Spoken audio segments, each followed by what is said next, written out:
Nem todo mundo que fala sobre o amor de Deus realmente entende o que ele custou. A maioria prefere ignorar uma verdade desconfortável.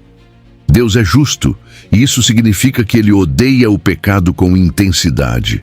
Romanos capítulo 6, versículo 23, não é um versículo para ser recitado superficialmente. É uma sentença. Ele revela que o pecado não apenas ofende a Deus, mas exige um pagamento. E esse pagamento é morte. Não uma metáfora, não um simbolismo, é separação eterna. Enquanto muitos insistem em um evangelho diluído, que fala de amor sem juízo e perdão sem arrependimento, a Bíblia deixa claro que a cruz só foi necessária porque a justiça de Deus não pode ser ignorada. O amor que salva é o mesmo amor que não tolera o pecado. E essa tensão entre graça e justiça define o coração do evangelho. Romanos capítulo 6, versículo 23, declara com uma clareza inegociável: o salário do pecado é a morte.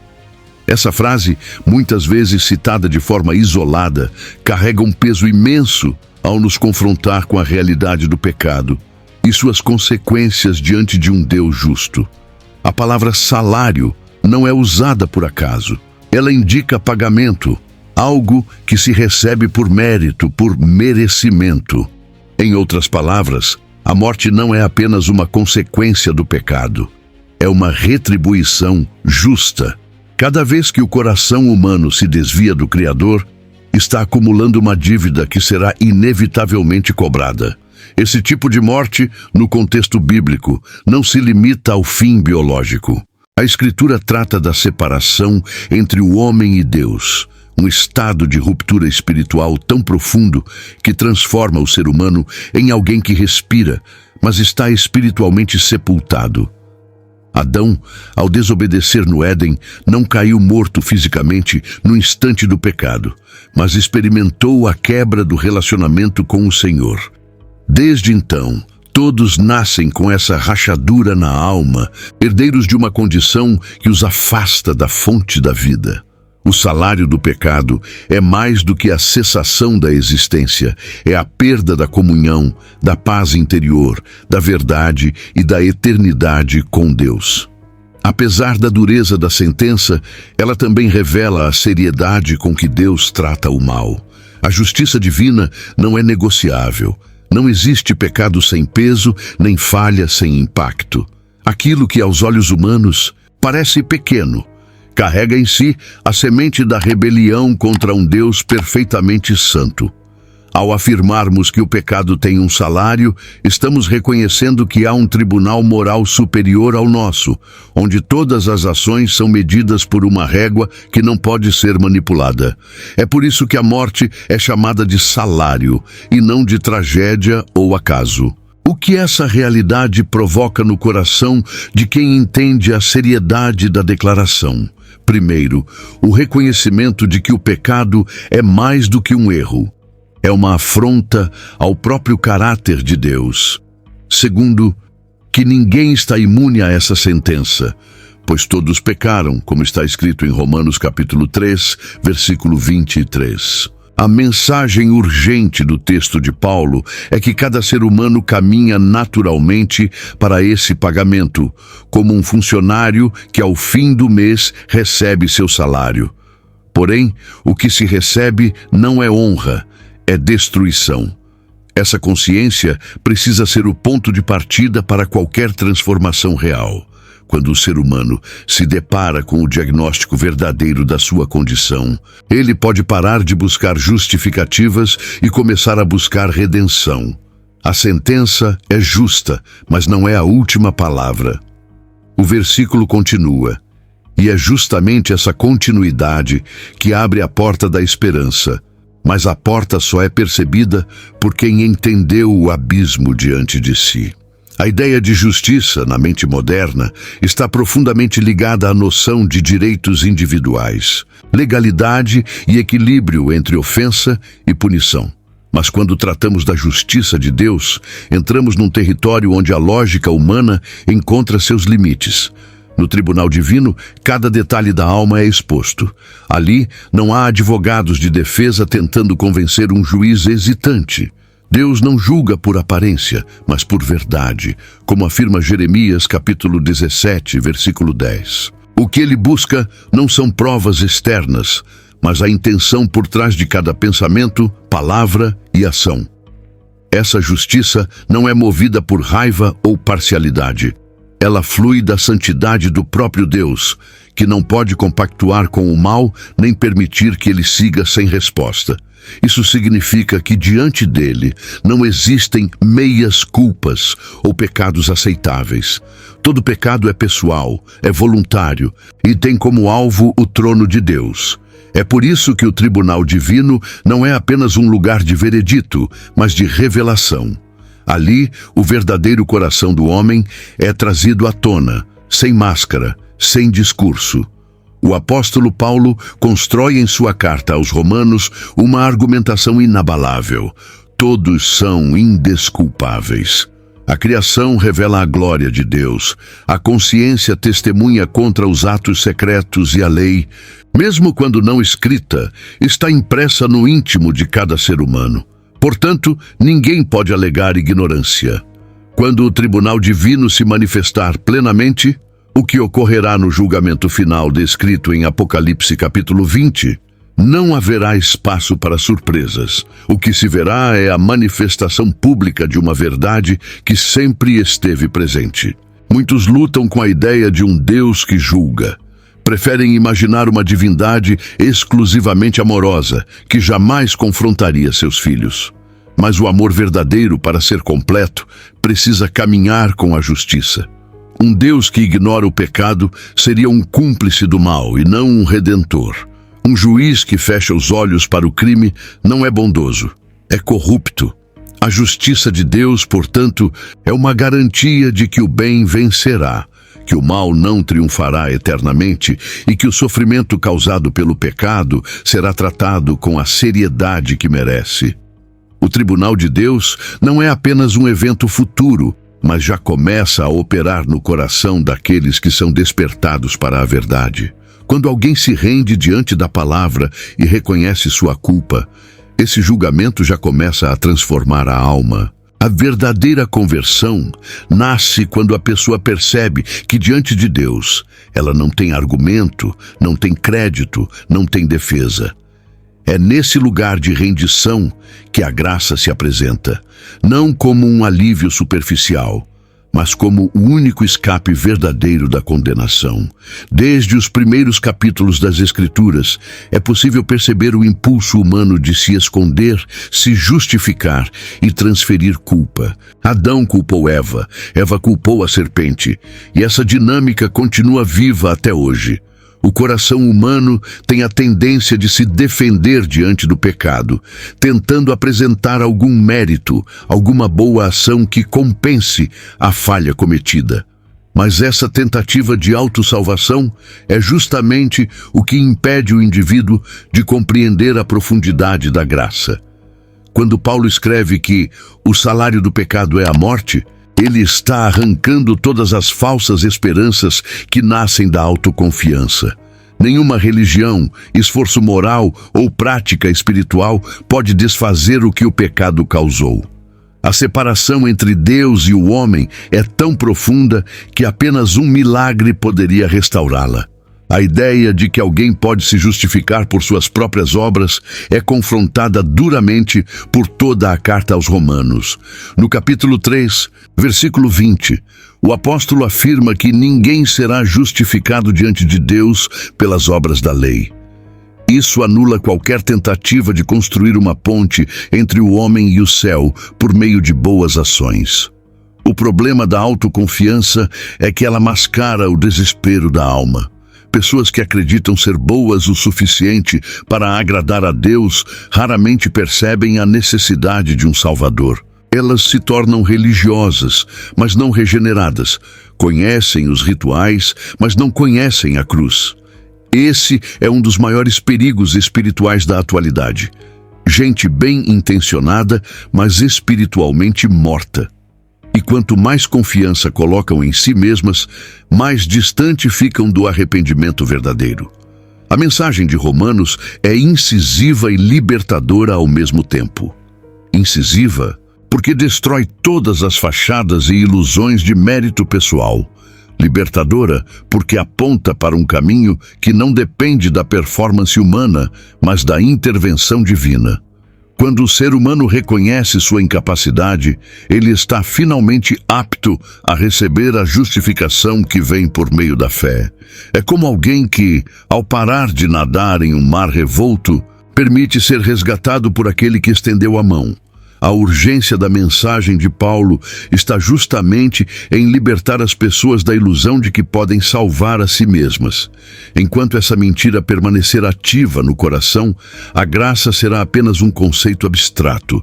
Mas quando a alma se rende e reconhece que não há esperança dentro de si, então ela se abre para o maior presente já oferecido: a justificação gratuita por meio da fé em Jesus Cristo.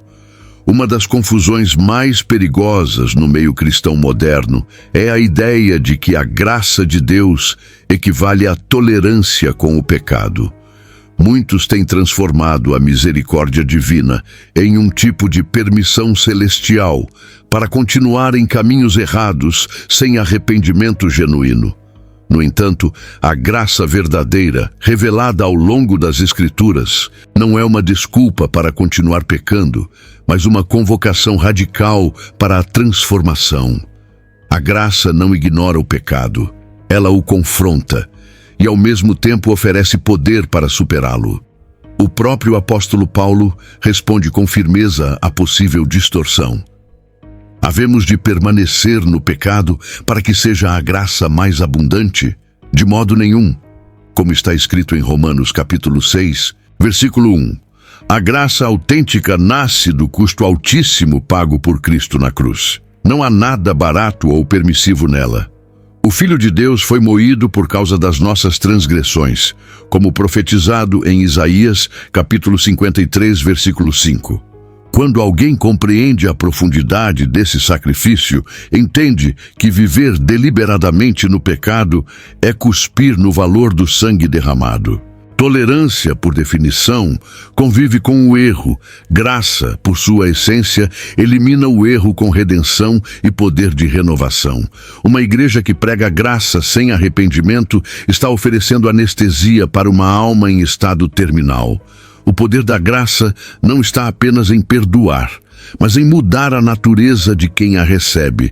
Ela não apenas apaga a culpa, ela transforma a raiz. Uma pessoa alcançada pela graça não se vê mais como dona de si mesma, mas como alguém comprada por um alto preço, como Paulo expressa em 1 Coríntios, capítulo 6, versículo 20. Isso gera um novo comportamento, não por obrigação, mas por gratidão e adoração. O pecado deixa de ser uma fraqueza tolerável e passa a ser uma ofensa pessoal contra o Salvador. Por isso, graça e justiça não estão em conflito como alguns supõem. Na verdade, elas caminham juntas em perfeita harmonia. A justiça exige pagamento. A graça fornece o substituto. A justiça de Deus é satisfeita, não anulada, quando Cristo morre em nosso lugar. E quem entende isso não se acomoda, se constrange. Não vive perguntando até onde pode ir, mas clama por viver cada vez mais longe do velho homem. O Evangelho não nos convida a brincar com limites, mas a mergulhar em santidade. A confusão entre tolerância e graça tem produzido crentes frágeis, que se alimentam de promessas, mas rejeitam o arrependimento. No entanto, quem foi realmente alcançado pela graça não deseja mais se esconder atrás de desculpas. Quer viver como alguém que recebeu uma nova chance, não como alguém que recebeu um álibi. E essa é a diferença que muda tudo. Logo após afirmar que o salário do pecado é a morte, Paulo apresenta uma virada surpreendente. Mas o dom gratuito de Deus é a vida eterna em Cristo Jesus, nosso Senhor. Essa é a segunda parte de Romanos capítulo 6, versículo 23. Em contraste direto com o salário merecido do pecado, surge o presente absolutamente imerecido da vida eterna. Aqui está o coração do Evangelho. Não apenas uma proposta de perdão, mas a oferta de uma vida que começa agora e se estende para sempre, dada de graça por aquele que tudo pagou. O termo dom, usado por Paulo, implica em algo que não pode ser conquistado, nem negociado. É presente puro. Nada no ser humano o torna digno desse favor, o que anula qualquer orgulho espiritual. A vida eterna é mais do que um lugar no céu após a morte. É uma nova qualidade de existência, uma reconciliação com Deus que transforma todas as áreas da vida. Jesus mesmo declarou, em João capítulo 17, versículo 3, que a vida eterna é esta: que conheçam a Ti, o único Deus verdadeiro, e a Jesus Cristo a quem enviaste. Essa vida começa no momento em que o ser humano crê de coração no sacrifício de Cristo e se entrega a Ele. A partir daí, uma nova natureza é implantada e o Espírito Santo passa a habitar no interior. O que antes era apenas existência, agora se torna comunhão com Deus. O fardo da culpa é substituído pela paz, e o medo do futuro é vencido pela certeza da eternidade. É um presente que muda o passado, redireciona o presente e garante o futuro. O contraste entre salário e dom precisa ser entendido em sua radicalidade. O pecado recompensa com morte. Deus oferece vida. O primeiro é justiça, o segundo é graça. Essa distinção deve provocar reverência e gratidão em quem ouve. Pois mesmo sendo culpado, o ser humano é alvo de um amor que não busca razões, mas oferece salvação. A vida eterna não é um troféu para os fortes, mas um presente para os rendidos.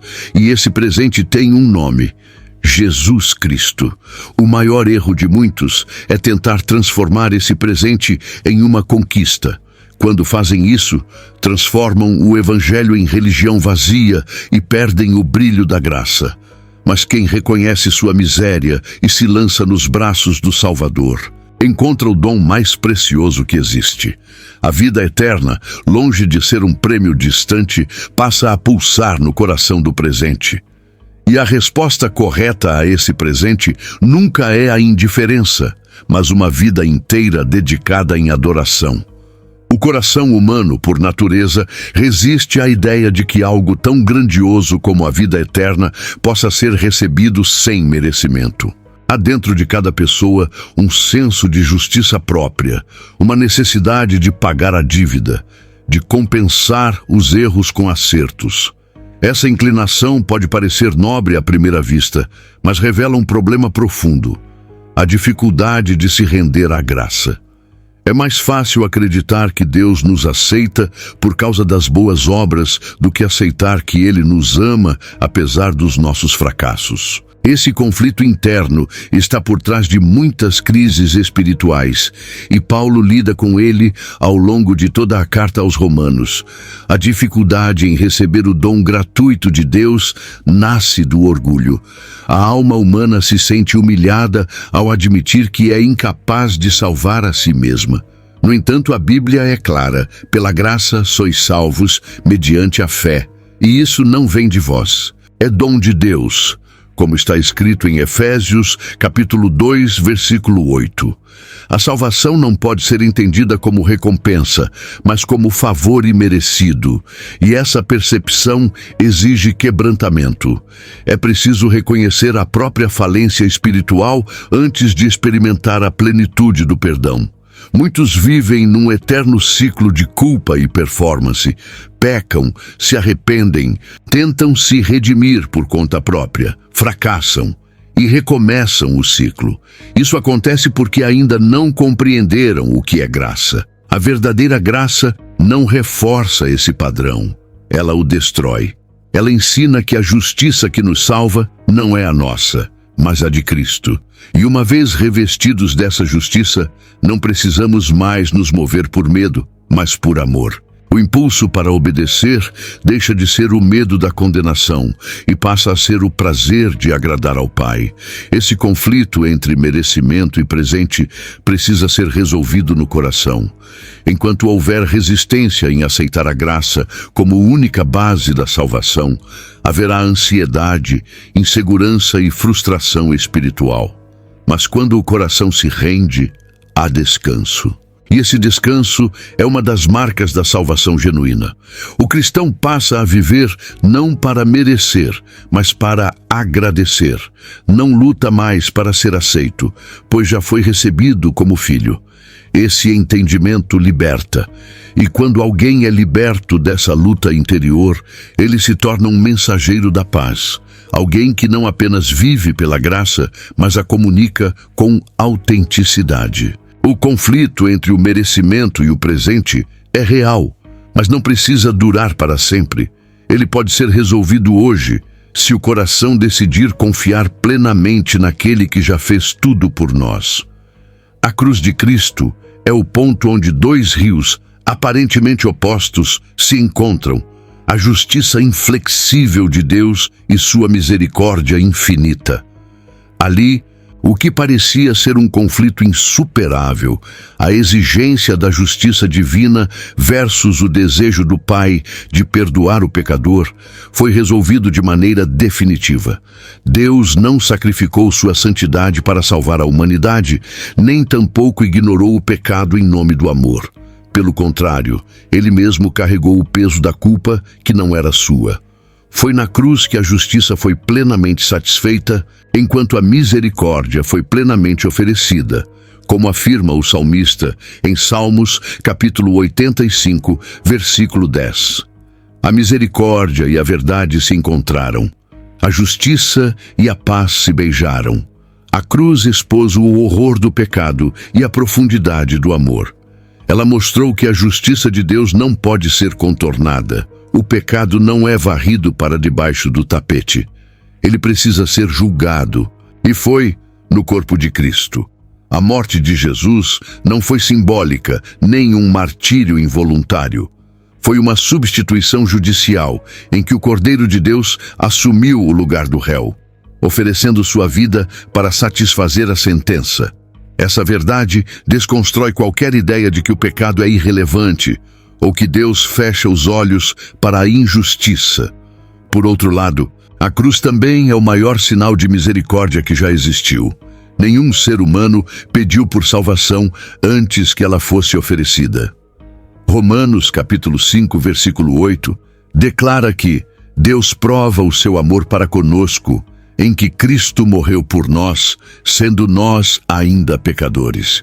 Isso revela que o plano da cruz nasceu no coração do próprio Deus, antes mesmo que o homem percebesse sua necessidade. É misericórdia em sua forma mais pura, antecipada e merecida, sacrificada. Ao olhar para a cruz, o coração quebrantado não vê apenas um instrumento de dor, mas o altar onde Deus reconciliou o mundo consigo mesmo. E essa reconciliação foi feita com base na justiça. O perdão não foi um ato impulsivo de um Deus indulgente, mas uma decisão fundamentada no cumprimento rigoroso da justiça. Isso torna a salvação ainda mais preciosa, pois não é fruto de tolerância, mas de um amor que enfrentou a justiça para nos resgatar. Não foi o amor ou a justiça que venceu, foi a união dos dois. Essa intercessão revela a sabedoria incomparável de Deus. Nenhum sistema humano poderia equilibrar esses dois aspectos com perfeição. Mas na cruz, o Deus que julga e o Deus que salva se revelou plenamente. E quem contempla esse lugar com fé verdadeira, nunca mais será o mesmo. A cruz não é apenas um símbolo do cristianismo, é o lugar onde a eternidade foi decidida. Um dos maiores erros na teologia contemporânea é imaginar que a ira de Deus contradiz seu amor. Essa visão distorcida tenta separar atributos que, na verdade, coexistem em perfeita harmonia dentro do caráter divino. Deus não é metade amor e metade ira. Ele é totalmente justo e totalmente amoroso ao mesmo tempo. Sua ira não é explosiva nem impulsiva, é uma expressão santa contra tudo aquilo que destrói o que ele ama. E é exatamente por amar tão profundamente que ele se ira contra o pecado. Em Hebreus capítulo 12, versículo 29, está escrito: o nosso Deus é fogo consumidor, não como uma ameaça, mas como uma descrição da sua santidade. Quando o pecado se manifesta na terra, ele não apenas ofende a santidade de Deus, mas corrompe a criação, destrói lares, escraviza corações e espalha morte. Ignorar isso seria desonrar o amor divino. Imagine um pai que observa seu filho sendo envenenado e não se ira contra o agente tóxico. Esse pai não ama. Da mesma forma, a ira de Deus é um sinal do seu zelo, da sua justiça e da sua fidelidade àquilo que é bom. Amor e ira não são opostos, são complementares quando compreendidos à luz da santidade. A cruz é, mais uma vez, o lugar onde essa tensão é resolvida. Deus derramou sua ira sobre o pecado, mas não sobre os pecadores que se refugiaram em Cristo. O cálice da indignação que deveria cair sobre a humanidade foi bebido por Jesus até a última gota. Isso não elimina a ira de Deus, mas a redireciona. Ela permanece sobre aqueles que rejeitam a oferta de salvação, como afirma João capítulo 3, versículo 36. Quem crê no Filho tem a vida eterna, mas quem rejeita o Filho não verá a vida, pois sobre ele permanece a ira de Deus. É necessário lembrar que a ira de Deus não é uma perda de controle, mas uma resposta justa. E é justamente essa justiça que torna seu amor tão confiável. Se Deus fosse apenas amor sem justiça, não haveria garantia de que o mal seria tratado. Mas porque Ele é também um juiz justo, podemos descansar na certeza de que tudo será corrigido. Aqueles que hoje vivem na impunidade serão chamados à responsabilidade. O sofrimento das vítimas será tratado com justiça eterna. E os que se rendem encontrarão no mesmo Deus não apenas juiz, mas Pai. Negar a ira de Deus é amputar o Evangelho de sua seriedade. Mas entendê-la corretamente nos leva à adoração, pois foi por amor que ele se irou contra o pecado. E foi pela mesma razão que ofereceu um caminho de escape. O Deus que ama com perfeição também julga com perfeição. E em Cristo, esses dois atributos trabalham juntos para salvar e transformar. O Evangelho é, por essência, uma notícia sobre uma troca que não faz sentido sob o olhar da lógica humana. O inocente morre, o culpado vive. O justo é punido, o injusto é perdoado. Jesus, sem pecado, assumiu o lugar do pecador por amor, e esse ato incompreensível é a base da nossa redenção. Pedro descreve essa realidade de forma impactante em 1 Pedro, capítulo 3, versículo 18. Cristo padeceu uma vez pelos pecados, o justo pelos injustos, para levar-nos a Deus. Essa substituição é o centro da fé cristã. E nela encontramos a explicação para a esperança que carregamos. A justiça exige que o culpado pague.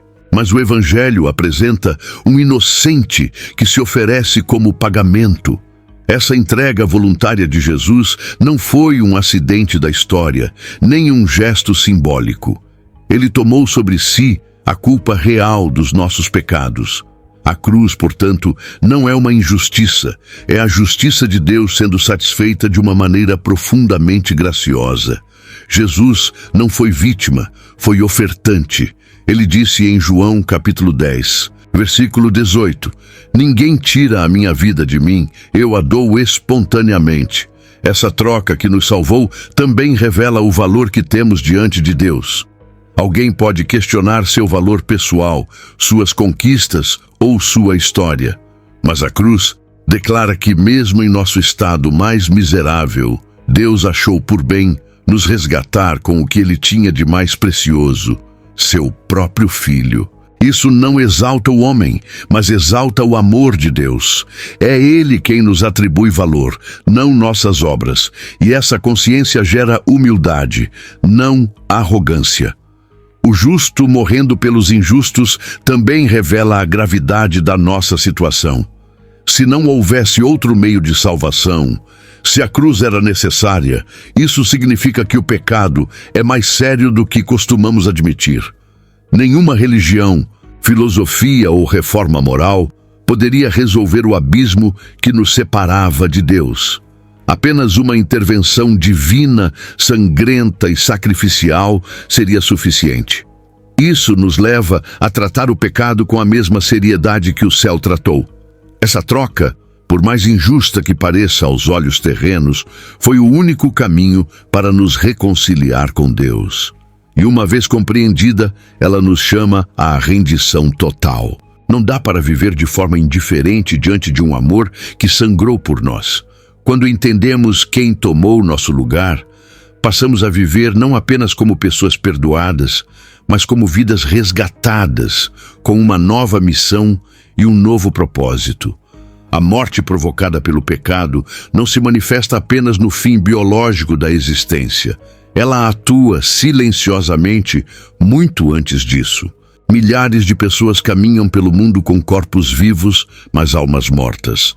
Essa é a morte espiritual descrita nas Escrituras. Uma separação da vida de Deus que deixa o ser humano vazio, cego e insensível. Paulo escreve aos Efésios no capítulo 2, versículo 1, que estávamos mortos em nossos delitos e pecados. Essa condição de morte, embora invisível aos olhos, é sentida na alma de quem a carrega. É o peso da ausência, o buraco interior que nenhuma conquista, prazer ou afeto consegue preencher. O pecado continua matando vidas em silêncio, porque sua obra é gradual e enganosa. Ele oferece promessas de liberdade, mas acorrenta. Fala de prazer, mas produz escravidão. Promete vida, mas entrega a escuridão. Quando o ser humano cede ao pecado, algo dentro dele se rompe. A consciência se endurece, os afetos se corrompem e a sensibilidade espiritual se apaga. Essa morte não é uma punição meramente futura. É uma realidade presente que afeta relacionamentos, decisões, propósito e até mesmo a própria identidade. O mundo tenta esconder essa morte com distrações, trabalho excessivo, entretenimento constante, relacionamentos passageiros, consumo desenfreado. Mas nada disso revive uma alma separada de Deus. É como tentar maquiar um cadáver. Por mais que se adorne o exterior, a essência permanece morta. Essa é uma das estratégias mais eficazes do inimigo, fazer com que as pessoas se sintam vivas enquanto estão espiritualmente adormecidas. Em Apocalipse, capítulo 3, versículo 1, o Senhor repreende uma igreja dizendo: "Tens nome de que vives, e estás morto." Essa condição só pode ser revertida por um milagre, o milagre da ressurreição espiritual. E esse milagre só ocorre quando o Evangelho é recebido com fé e arrependimento. Não é uma mudança de comportamento superficial, mas um renascimento interior. Jesus não veio apenas para reformar vidas, ele veio para ressuscitar o que estava morto. E quando essa vida nova é recebida, as cores voltam ao mundo, a alma desperta e o coração começa a pulsar no compasso do céu. O pecado ainda mata, mesmo nos dias de hoje. Mas quem encontra a vida que Cristo oferece, já não precisa viver como quem está sem fôlego. A presença do Espírito Santo restaura o que o pecado havia destruído e começa dentro de nós um processo de restauração que nenhum remorso humano conseguiria iniciar. A boa notícia é que há esperança, mesmo para aqueles que já estão caminhando no vale da sombra da morte. A obra da graça não se limita ao perdão de pecados. Ela vai além da justificação e entra no terreno da transformação. O Evangelho, quando recebido de verdade, provoca uma revolução na alma. O coração, que antes era inclinado ao pecado, começa a desejar o que é santo. A mente, antes cativa de padrões destrutivos, passa a ser moldada pela verdade. Esse processo é o que a Bíblia chama de regeneração, uma nova vida que nasce do alto. Jesus descreve isso em João, capítulo 3, versículo 3, ao dizer a Nicodemos: "Em verdade te digo que se alguém não nascer de novo, não pode ver o reino de Deus." A transformação pela graça não é um esforço humano para se tornar alguém melhor. É o resultado de uma nova natureza operando de dentro para fora. O que muda não são apenas os hábitos, mas as motivações. A alma regenerada não apenas evita o pecado por medo da punição, mas passa a odiá-lo por causa do amor que sente por Deus. O coração regenerado não obedece por pressão externa, mas por prazer interior. É um novo DNA espiritual implantado pelo Espírito Santo. Esse processo de mudança, porém, não é instantâneo. Embora a salvação seja um evento completo no momento da fé, a santificação é uma jornada. É uma caminhada diária, onde o velho homem é crucificado e o novo homem é fortalecido. O apóstolo Paulo, escrevendo aos Romanos no capítulo 12, versículo 2, orienta: "E não vos conformeis com este mundo, mas transformai-vos pela renovação da vossa mente." A graça que salva também educa, corrige, molda e faz florescer. A beleza dessa transformação é que ela atinge todas as áreas da vida. Ela afeta o modo como uma pessoa trata seus familiares, como lida com dinheiro, como reage à adversidade. Não existe área neutra na alma regenerada. Tudo se torna campo de manifestação da nova vida. Aquilo que antes era normal passa a ser inaceitável. Aquilo que parecia difícil agora é possível. Não por força humana, mas pela ação constante da graça. Ser transformado pela graça é um convite à rendição total. Não se trata de buscar aperfeiçoamento moral, mas de se entregar completamente ao Deus que vive dentro de nós. Essa rendição diária é o caminho para experimentar o poder do Evangelho em sua forma mais pura, não apenas como doutrina, mas como vida. Quando a graça nos ressuscita por dentro, começamos a viver como cidadãos do céu em pleno solo terreno. A vida cristã não é uma caminhada qualquer. Ela tem um ponto de partida que define todo o percurso, a cruz. Foi ali que o preço da nossa liberdade foi pago. E não foi com prata nem ouro, mas com o sangue precioso de Jesus, como afirma 1 Pedro capítulo 1, versículo 18 e 19. Essa verdade muda completamente a forma como devemos encarar nossa existência. Não somos mais donos de nós mesmos. Fomos comprados. Somos propriedade de Deus, e isso é motivo de honra, não de peso. Viver como quem foi comprado por um alto preço é entender que nossa liberdade foi adquirida com o sacrifício mais custoso da história. Isso dá dignidade à nossa vida, mas também responsabilidade. Significa que não temos o direito de viver de qualquer maneira. Nosso corpo, nossa mente, nossas decisões, tudo pertence àquele que nos resgatou. Como Paulo ensina em 1 Coríntios capítulo 6, versículo 20: "Fostes comprados por bom preço, glorificai, pois, a Deus no vosso corpo." Essa nova identidade muda nossa relação com o pecado. O cristão não é alguém que apenas evita o mal. Ele é alguém que pertence a outro reino, com outro Senhor, outra cultura. Essa consciência produz zelo, reverência e integridade. Não é questão de pode ou não pode, mas de convém ou glorifica. Cada escolha passa a ser uma oportunidade de refletir aquele que nos comprou. A cruz se torna o filtro pelo qual passamos nossas atitudes, palavras e prioridades. Ser propriedade de Deus também traz segurança. O mundo vive ansioso por identidade, valor e propósito. Mas quem foi comprado por Cristo não precisa buscar fora o que já recebeu dentro. Somos filhos amados, com lugar garantido, com missão definida. Isso liberta da necessidade de agradar os homens, competir com os outros ou construir valor próprio com base em desempenho. O nosso valor foi determinado pela cruz e nada pode alterá-lo. Viver com essa consciência é um ato contínuo de gratidão. Cada manhã se torna uma oportunidade de honrar o preço que foi pago. Cada decisão se torna um altar. E quando tropeçamos, não corremos para o desespero, mas para os braços daquele que já nos resgatou. Essa é a vida cristã em sua essência, uma resposta diária ao amor que não poupou esforços para nos chamar de seus. A liberdade que Cristo oferece não é a ausência de senhorio, mas a troca de senhores. Antes, éramos escravos do pecado, sem força para resistir ao mal e sem desejo real de agradar a Deus. Agora, fomos libertos dessa escravidão para servir a um novo mestre, a justiça.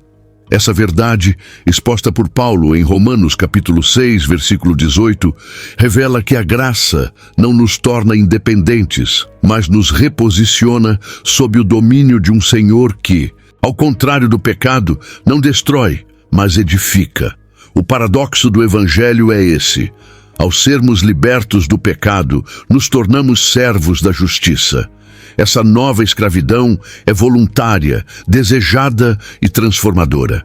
Ser servo da justiça significa viver em obediência à vontade de Deus, não por medo de punição, mas por amor e reverência. Enquanto o pecado exige obediência para nos escravizar, a justiça convida à obediência para nos libertar cada vez mais. Não há neutralidade espiritual. Todos servem a alguém. A grande pergunta não é se somos servos, mas de quem somos servos. E essa resposta define não apenas nossa conduta, mas nosso destino. A grande diferença entre os dois senhores está nos frutos que cada um produz. O pecado gera vergonha, culpa e morte. A justiça, por sua vez, gera santidade, paz e vida eterna. Paulo reforça essa verdade em Romanos capítulo 6, versículo 22, ao afirmar: agora, porém, libertos do pecado e feitos servos de Deus, tendes o vosso fruto para a santificação e, por fim, a vida eterna. A verdadeira liberdade não está em fazer tudo o que se quer, mas em ser livre para viver como Deus deseja. A mudança de senhorio traz consigo uma nova mentalidade. O cristão não vive mais perguntando o quanto pode se aproximar do erro sem cair, mas busca viver cada vez mais perto do coração de Deus. Ele entende que sua identidade foi redirecionada. Não é mais escravo da carne, mas templo do Espírito. E essa consciência molda o comportamento de maneira prática, afetando como se fala, se pensa, se trabalha, se relaciona, se adora. Essa nova escravidão, que o mundo jamais compreenderia, é, na verdade, a expressão mais elevada de liberdade. Pois somente quando nos rendemos completamente a Deus é que somos verdadeiramente livres. Servir a justiça é viver com propósito, com direção e com a certeza de que estamos no centro da vontade daquele que nos criou. É uma honra viver como servo de um rei tão justo, tão santo e tão cheio de amor. A mensagem de Romanos capítulo 6, versículo 23, não é apenas informativa, ela é um chamado urgente. O apóstolo Paulo não apresenta uma teoria teológica distante, mas uma escolha real que precisa ser feita. O salário do pecado é a morte, mas o dom gratuito de Deus é a vida eterna em Cristo Jesus, nosso Senhor. Diante dessa declaração, ninguém pode permanecer neutro. Não há terceira via, nem zona cinzenta.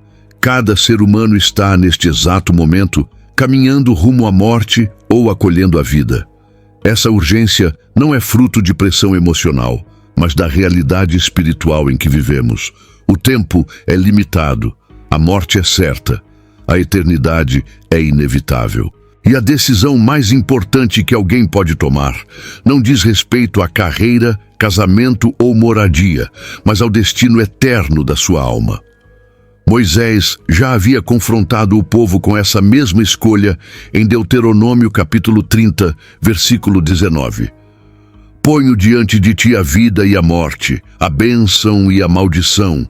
Escolhe, pois, a vida para que vivas. Cada vez que a verdade do Evangelho é anunciada, uma escolha está sendo exigida. O silêncio também é uma resposta. A indiferença também é uma decisão. Muitos vivem adiando esse confronto interior, acreditando que terão tempo depois. Mas o amanhã não está prometido a ninguém. A eternidade já começou e cada escolha presente ecoa para sempre. Rejeitar a oferta da graça é, na prática, aceitar o salário do pecado. Essa urgência não precisa produzir desespero, mas sim despertar. A salvação está ao alcance de todos. Não depende de obras, de passado limpo ou de força de vontade. Depende de fé em Jesus Cristo, arrependimento sincero e entrega total. É uma escolha de vida feita com o coração. A partir dela tudo muda, o destino eterno, a perspectiva diária, os valores, os relacionamentos. Nada permanece igual quando se escolhe a vida. Ignorar essa decisão é correr um risco eterno. Aceitá-la é abraçar uma nova realidade, marcada por perdão, paz e esperança. A escolha está posta, o caminho está aberto e a voz do Espírito ainda chama. Não se trata apenas de evitar o inferno, mas de viver para a glória de Deus. Dizer sim à vida eterna é, ao mesmo tempo, dizer não à morte que insiste em se disfarçar de liberdade. A história da humanidade está repleta de vozes, decisões, sentenças e julgamentos. Mas nenhuma palavra humana tem o poder de definir o fim de todas as coisas. A última palavra pertence a Deus, e essa palavra é justa, soberana e cheia de graça. Quando Paulo encerra sua poderosa afirmação em Romanos capítulo 6, versículo 23, ele não está apenas contrastando morte e vida, ele está declarando que a justiça de Deus foi plenamente satisfeita em Cristo e que agora a graça está sendo oferecida como um decreto inegociável do céu. Deus estabeleceu sua justiça não com base em sistemas humanos, mas em seu próprio caráter. Ele não relativiza o bem e o mal, não negocia com o pecado, não cede à pressão. Sua justiça é imutável. Por isso o salário do pecado permanece morte. Mas em Cristo essa justiça foi satisfeita de forma perfeita e completa. O castigo foi cumprido, a ira foi aplacada, o véu foi rasgado. Agora Deus pode ser justo e, ao mesmo tempo, justificar o pecador que crê. Como Paulo afirma em Romanos capítulo 3, versículo 26. Ao mesmo tempo, essa última palavra é também uma oferta inegável de graça.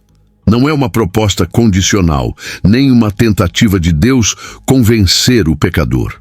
É um presente estendido, com base em uma obra já consumada. A cruz não é um plano futuro. É uma realidade passada, com efeitos eternos. Tudo o que precisava ser feito foi feito. Agora, resta ao homem ouvir a voz de Deus e responder com fé e rendição. Saber que a última palavra é de Deus traz paz e temor ao mesmo tempo.